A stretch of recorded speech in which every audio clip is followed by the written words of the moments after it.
Hello, Zoning Have Action. This time we've got Mariah Carey. Now, this chickadee has been requested quite a few times. However, we are doing something a little bit different with an artist. We're going in with their number ones. This has come from Ryan on Patreon. He has requested this. The full uncut will be on Patreon if you want to see it. Totally uncut, support me. All that jazz. Or request an album of your own. It is all there. This is one of her first greatest hits. I didn't realize how many albums this chick has. I think it's like 13, 14, 15. And then, I mean, that's just studio albums. And then, you got all the compilations. Ryan said this is a good way to kind of grasp, her career in the 90s. He got this as a Christmas present from his parents about a month after it came out and was obsessed with it. So I'm very keen to go in with number ones. I looked it up. There's like 13 number ones on this album, which is absolutely incredible. Clearly why it's called number ones. And then there's 4 additional songs that she's put on, obviously to appease fans. Single cover is Stunner Rama. She looks absolutely stunning. Again, I only really know Mariah from now, so I haven't really seen her looking like this, which is incredible. Looking at the album track list, I mean, I think I know Emotions because it was a drag race.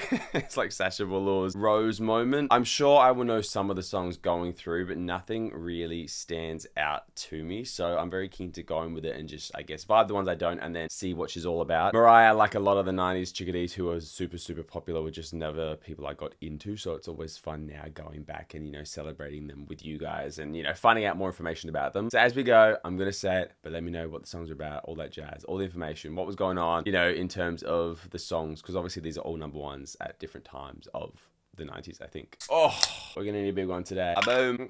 All right, hour and 13 minutes, epically long. Let's go in with the first song. It's called Sweetheart. Now this one is with JD and Mariah, so I'm not sure if it was his or hers or vice versa. Let me know. Let's go. God, it definitely feels like we're stepping back. MC, yo. I think this is like R&B pop, which I'm not the biggest fan of. Hey. Oh, that.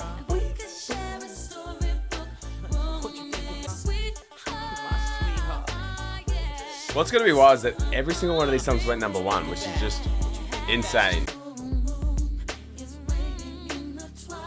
I am keen though to hear her voice like really break through, because obviously this is like pretty and just like delicate, which matches what the song obviously needs. I love how that rolls in though.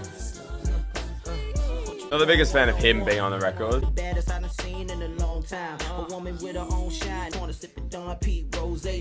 Yeah? I mean, I know it went number one, but what a wild way to open up the album. There's little voice. Yeah, I'm so keen for songs that really showcase her vocals. Alright, she's not in the writing credits.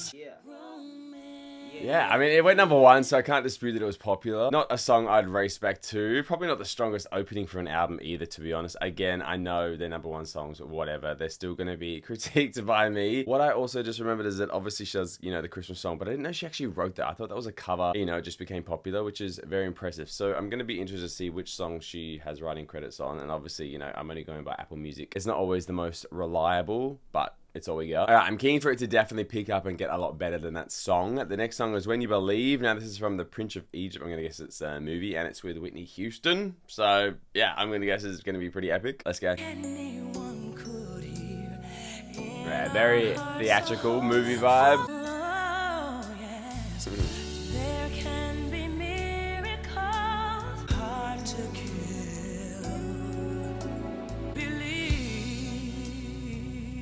Alright.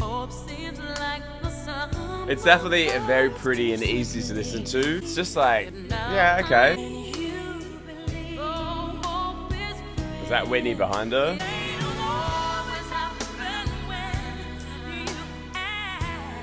Obviously stunning together. Their voices are undeniable.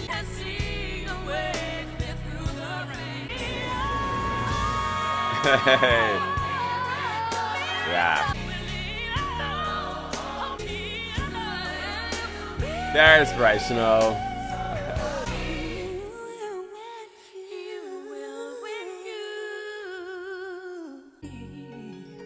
Yeah, perfect little movie song.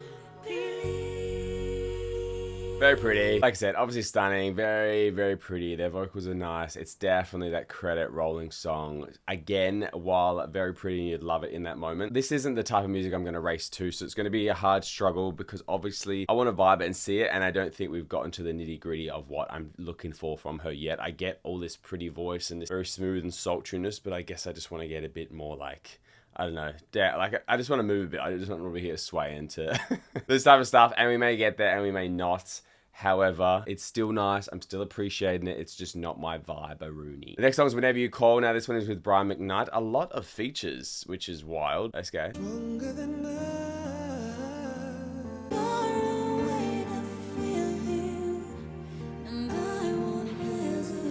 Again, it's very pretty. They sound so nice together. Ooh. Actually, this is my favorite one so far. I like her voice in this. They are very swaying, little bloody lighter up in the air songs. I won't hesitate at all. It's obviously a very, very cute, nice little love song.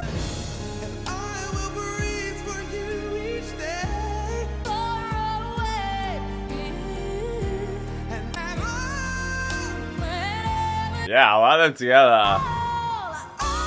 Hey!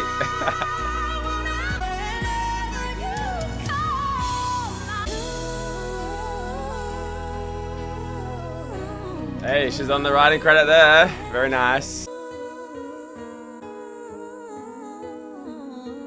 Sounds like Turn Around Bright Eyes, that piano bit in there.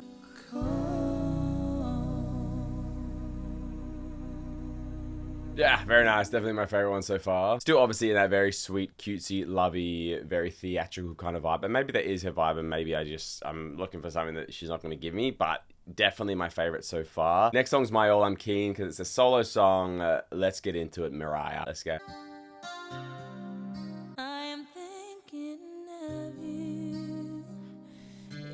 Wow, the 90s just loved slow, right?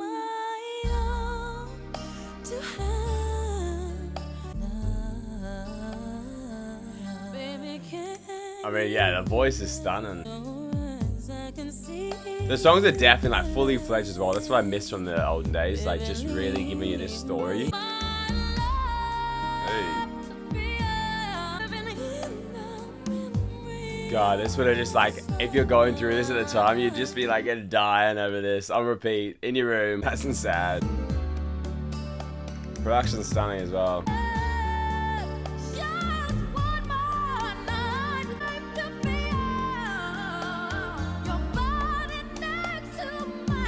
Yeah, it's probably the best one. I'd give my all for your love tonight. Yeah, that's like the best contrast with her in that production. I know it's slower, but you know, definitely got me in there at the end. Very, very pretty on the writing credits too, which we love to see. Miss Mariah. I get it, and I know that people are going to say, oh, you just need to like, let it go. This just isn't the music I race to listen to at all, really. So it's definitely going to take some time to, I guess, get accustomed to it. And I definitely am trying just to let myself go, which is why I just want to like focus on the voice, her voice, and you know, just the delivery of that emotion in there. It's still wild to me that all these went #1. Again, I don't know the landscape or the years, or if this is just in order of the #1s, but I guess, yeah, like I said, there's a lot of slow, sad little love songs, and I guess that's what the 90s was until it really changed up. So yeah, it's interesting, I guess, to see what was #1, you know, what is this, like 30 years ago? Very cool, I guess, you know, little time capsule. Next song's Honey. Let's go. Oh, I think I might know this, but this is like funking it up a bit, right? Hey. Oh, they love that MC thing. It's like, you'll always be my baby? I don't know, I think that's the next song. Let's just go with it. I know that little piano noise. When your love comes over me, it's just like honey.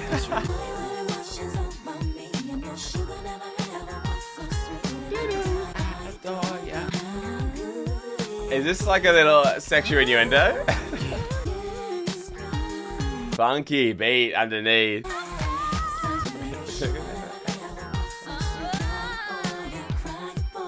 I like that. Dying, crying, I adore. Harlem World. We gonna smooth it out. And she won't stop.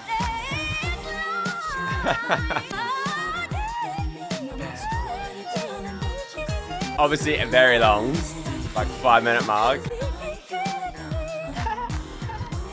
The bloody laughs in there. I like the lyrics. Like, it's definitely a fully fledged song again, which I am very surprised at, I suppose. Only because I guess I just didn't really have any expectations there, but I liked all the little rhyming. It's definitely a song you immerse yourself in. Like I said, if you like these longer songs, and time isn't a thing for me, I just think it's quite repetitive, I suppose, even though I was just saying the lyrics are good. I love the chorus the most, I think. Definitely, you know, getting a bit of funky. I think Always Be My Baby, I definitely know, because I thought that song was that song, If Always...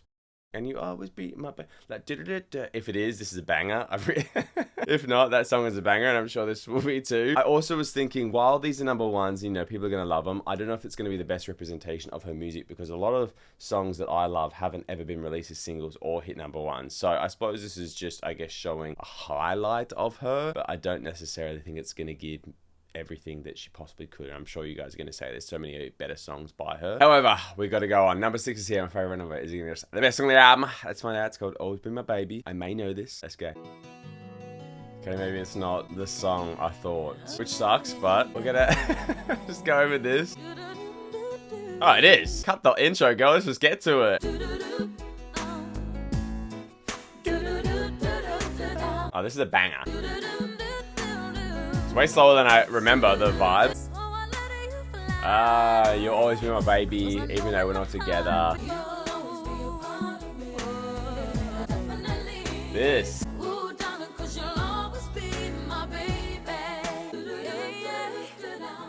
What a cool song.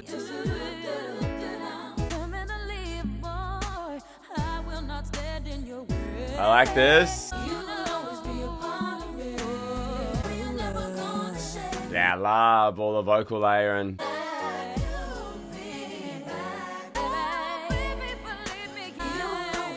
Hey!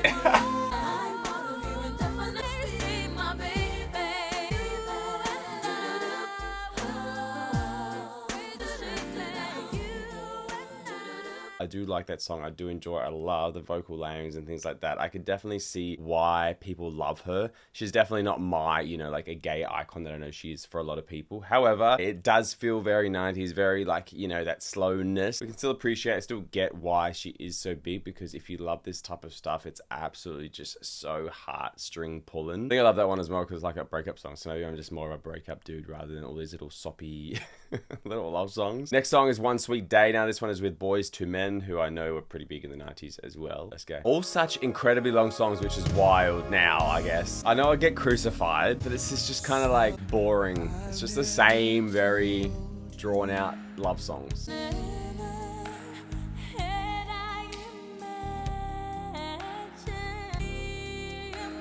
And because she is so stunningly sounding, it's a very easy listen. Hey!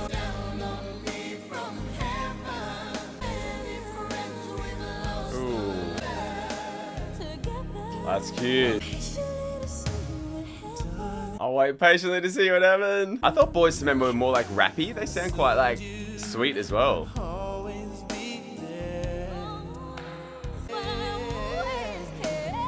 Like them together like that.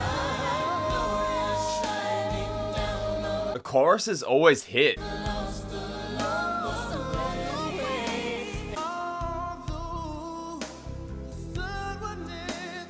Yeah, I definitely prefer her sadder songs.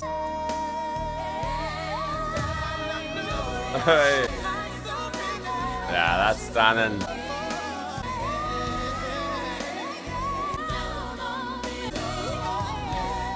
That dude's real deep voice under there. That's so nice. Sorry I never told you all I wanted to say. Sad, but very, very cute. Love that. I love that I said it was boring to begin with. I think they just are slow burn songs. Like My All Honey, Always Been My Lover, Always Been My Baby, and One Sweet Day definitely are probably the 4 strongest for me. Those first 3 just didn't hit. Whereas all these I can appreciate, I can love, I can go in, vibe it, hear it. If I heard them again, you'd still vibe it again. I know I keep fucking saying it, but I guess I'm just emphasizing why I'm not just like so gagged and groundbreaking by it. It's nice. It's great. Her voice is there. They give you some emotion. They invoke that stuff in you. And now I guess I'm going to move on with my life, and I wouldn't race back to it. However, I'm going to try not to say it because you get the point. It's not my type of vibe, but I'm still, I'm enjoying it. It's nice. Is 17 songs a lot to go in with this type of same soundy stuff? Yes. However, the next song's Fantasy featuring Old Dirty Bastard. Let's go. Keeping it real, son. Yo, New York in the house. Let's go. Okay. West Coast. We're in the house. Oh my god, this song. The intros catch me off guard. This is like, oh baby, I'm so into you. Some of them are like, I just know such a small portion. Feels like I'm doing, but I'm not singing. God, she sings so high. It's actually wild. My laughing boyfriend. I thought this was like when you walk right into my.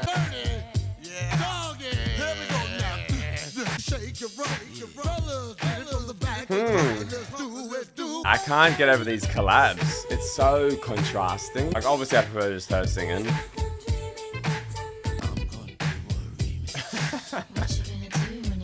That's a new voice for her. I definitely think I prefer radio edits of these songs. Unfortunately, they are just too long when they are this repetitive. Yeah, interesting dude, little old dirty dog. Definitely thought I'd vibe the song more, but again, like it's so wild how impactful some of these tiny little sounds are, because while I knew that one and Honey, I'll Always Be My Baby, like it's just such a small portion. So I'm like, how did I know such a small amount of the song? And then obviously nothing more. I actually cannot get over all these songs like over the 4-minute mark, which isn't a bad thing. Like I said, there's so many songs that I love that are long, and clearly when you're not vibing, it's 100%, you're just appreciating, you don't want songs to be dragging on, so you just, I guess you fall out of the vibe anyway. Yeah, it's quite perplexing. I definitely, there's not much I can say. I know people are gonna, have opinions either way of, how I'm reacting to it. It is what it is. I mean, if you know me, if you've watched me for a while, you probably, I guess, would assume this type of reaction from me, I guess. I don't know. Let me know. Ryan, what are you thinking so far? None of the songs they're all pretty straightforward. They're all very easy to follow, easy to understand, which is nice. You're not really, I guess, guessing what they could be about. It would just be, whoever they are about for her in her life. Yeah, let's keep going. Next song's Hero. Let's go. See, even that sounds familiar. Ooh, this sounds movie vibe as well. Don't have to be afraid, and you can survive. Another little inspo song. Oh, that's cute. The hero lies in you. Love this production. Quite a lot of inspiring stuff as well. Like this definitely feels like a movie song.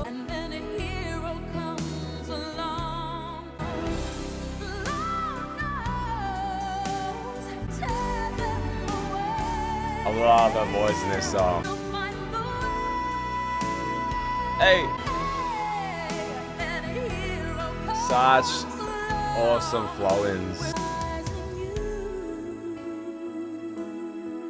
Yeah, very nice. I love that one. Very pretty.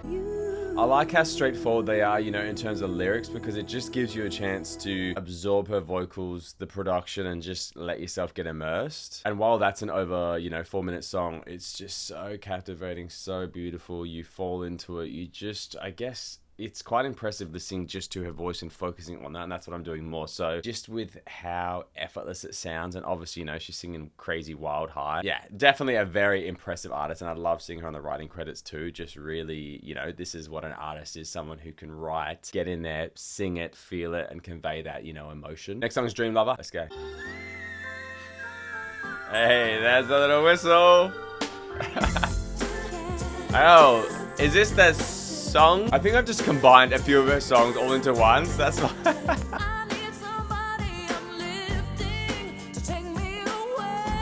Hey. Yeah, this is cute.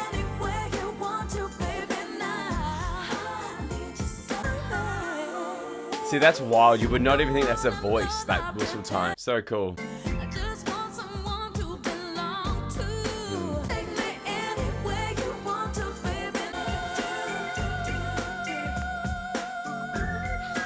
Yeah.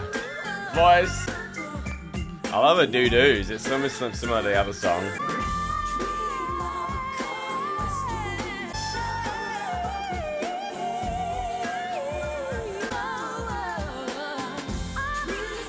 Yeah, very cool one.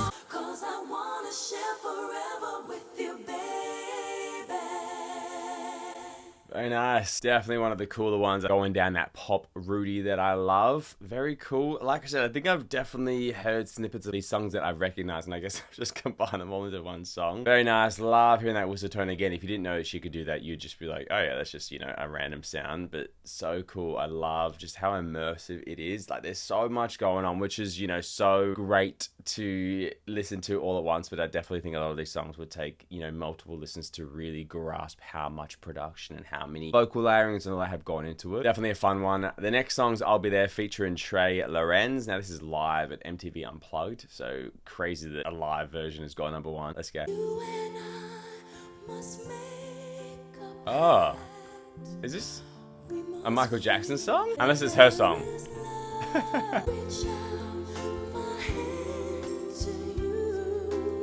Like insane live vocals.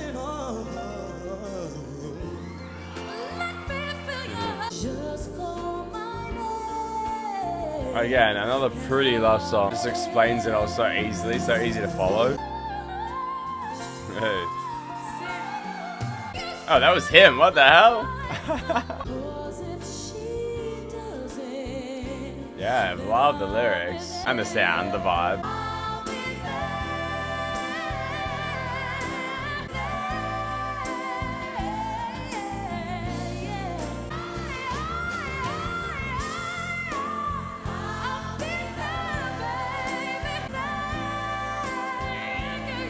Hey.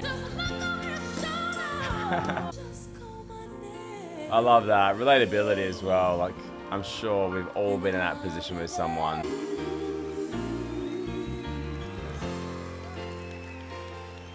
Yeah, let me know if that is her song. Definitely sounds like an MJ song.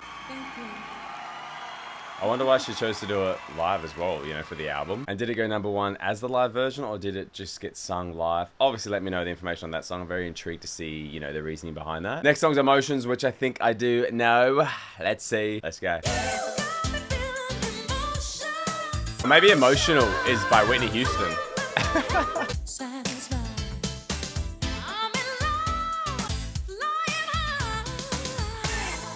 Hey.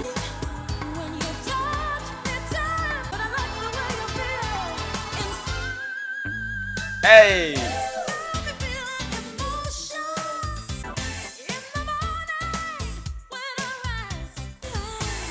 I love this.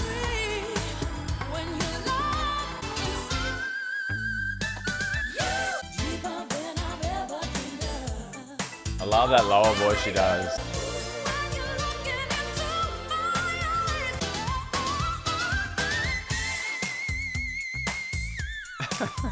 Psycho. Oh.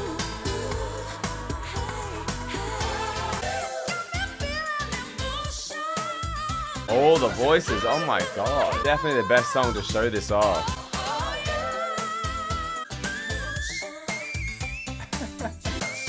It is actually insane. Yeah.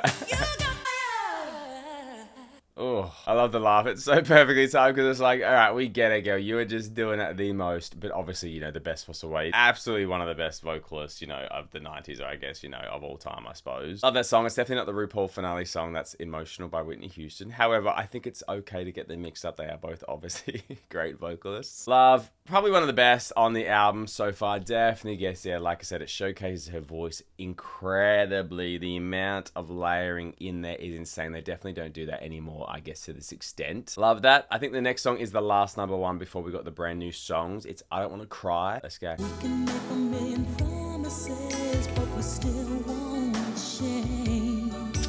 Ooh.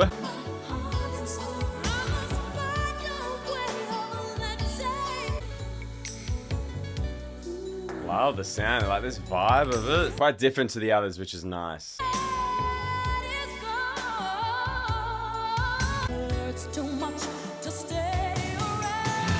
They are all so cinematic sounding, so they definitely feel like they all should be in a movie somewhere. I reckon it's definitely the most standout in the production. I love that. Hey.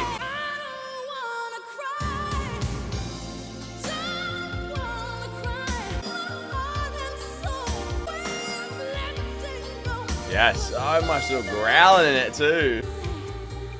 Yeah, she's on most of these songs, which is very impressive. Also, her royalty payout, writer and singer.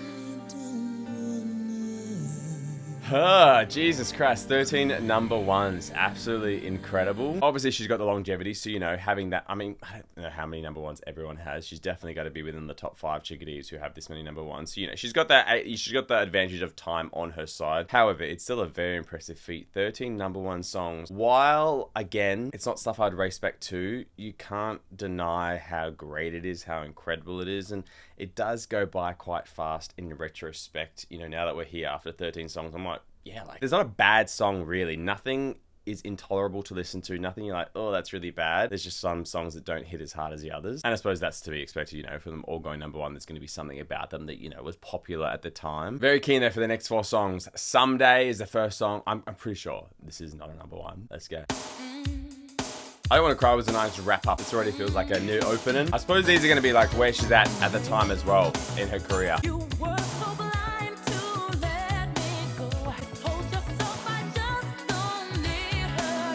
You're regretting it, mate.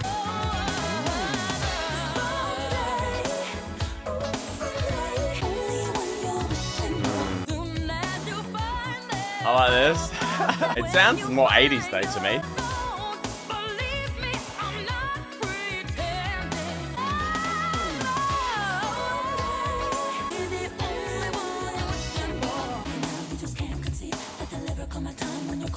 Hey. Yes. Hey. This is wild. So different to the rest of it all. There's so many words just to say like, you're gonna pay, bro. Love that contrast, that attitude vibe, and hey. She's like, I can't not do a song without this. Yeah, very cool. Very cool. Obviously, we've heard a lot of songs, you know, in this type of content and, you know, lyrical vibe. However, this feels like, she's like, I'm going to say this so grammatically correct in, you know, the longest way possible other than just say, you know, like, you're an idiot, bro. I love that though. Like, it's always quite a mouthful singing it, so it's very, I don't know, I just found that funny. Very cool. Like I said, we've definitely heard that. That is a vibe though. Is it more 80s? I don't know. I don't know what eras we're in anymore. It's wild that this has all come after all these songs. So I guess these have got to be across like the 80s and 90s. And like I said, these songs are definitely going to show us where she's at, you know, artistry, musically, you know, within her own vibe. Or I guess where she's going in her music career. Next song, Love Takes Time. Let's go. Definitely returning to that like a movie soundtrack vibe.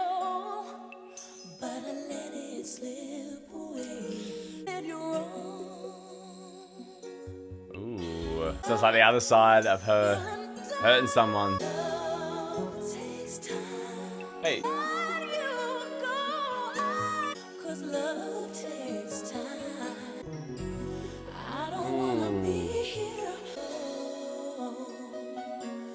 Another very relatable one. You definitely believe everything she sings though, regardless of the content. Hey, oh my god. What is with all this layering? Oh my god.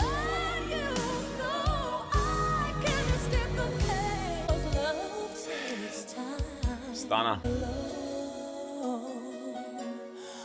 Yeah, her writing credits are astounding. As in, like, I'm just actually quite shook at how much of an artist she is. I was shocked when I saw that she owned and wrote the Christmas song. What is it? All I Want for Christmas. And I guess that's where I was like, oh wow, okay, she actually writes some stuff. But seeing her name across most of this is so impressive. I love seeing that. And I guess it's just another bit of respect you have for her being this amazing vocalist. And then she's writing these songs that basic isn't the right word. Simplicity, simple in their delivery in terms of they're just so relatable, and to be able to have that, they're not simply written, it's just they're easy to connect with, I suppose is a better way to say it. There's talent in that because you want people to connect with this stuff and feel the emotion and relate it to something back in their life. So if they're questioning what the song is about, you can kind of lose the moment, but everything feels just so real, honest, vulnerable. Yeah, really, really impressed. I am very impressed. I know some of the songs I'm not like, gagged by, but everything else, the production, vocals, lyrics, you're just like, whoa, it's like impressive. Next song's Vision of Love. Let's go.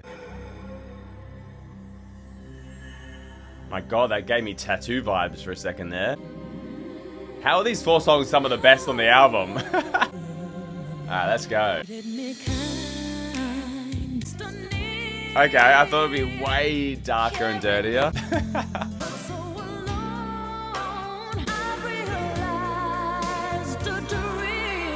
Yeah, probably the weakest one, I reckon.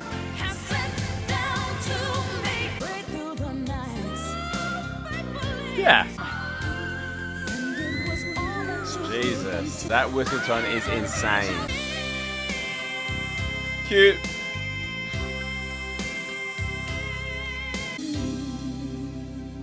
Yeah, probably the weakest song on the album for me. Obviously, very nice, very pretty, all that jazz. Just nothing, I guess, super grabbing like the others. We're at the last song. Let's wrap this epically psychotic album up. I mean, Jesus, the amount of vocals, the amount of layering. I'd love to know how many different parts of productions are with across all these songs. Like, so insane. It's called I Still Believe. Let's go. And I get emotional. Someday you and me will find ourselves. I'm not the desperate type. Worth the risk of burning to have sex. So worth the risk of burning. Again, this one is still nice and easy, just nothing grabbing for me.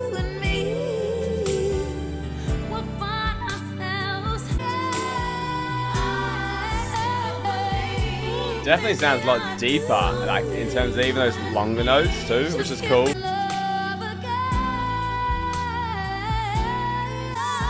Probably sounds the least like her as well, actually. Which is wild, because it almost sounds like she's got a cold, because it is so deep in comparison. Interested to see why that song's such a different vocal delivery. And that is the bloody #1's album, Mariah Carey. Insane. What, first 3 I wouldn't listen to again. Last 2 definitely not. So that's 4. So we got down to like 13 songs, which definitely are stunning, easy listening, beautiful production, vocals, lyrics. Is she going to be someone I race to and like am wanting to hear her whole discography? Probably not, but I can definitely appreciate why people love her, and I definitely love that I've got to be exposed to her. Like I said, I know a few portions of these songs, and I'm sure I'll know more, I guess these are all the #1s. Maybe #1s after these. Be keen to see how many more #1s she had after these 13, which is just insane. Very keen to hear from you guys though, I guess. What do you love about her? What do these songs mean? What was the climate at times of these songs going #1? I guess, yeah, what was their release? Like, well, are all these from the same album, except obviously not from the same album, but like, in terms of how it's happened over her career, I'm very interested to see. And that's my favorite part, is when you guys are obviously so passionate about these artists that you just give me all the information, especially, these older ones that aren't getting their credits now, but definitely had,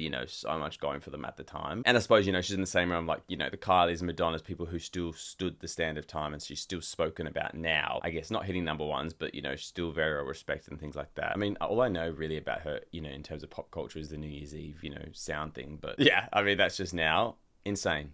Very cool. While, an hour and 15. Definitely a long album, I suppose. The longest thing to get into on your first listen. But still very cool. The appreciation's there for sure. Yeah, and I love that she will be people's absolute favorites. You can see why if you love this. Oh my god. It hits so many different marks in terms of what we love about music, I suppose. Following Kat is on Patreon. Links are down below. Like I said, give me all the information. Give me your thoughts in the comments. You know what to do by now. Other than that, hör vi andra.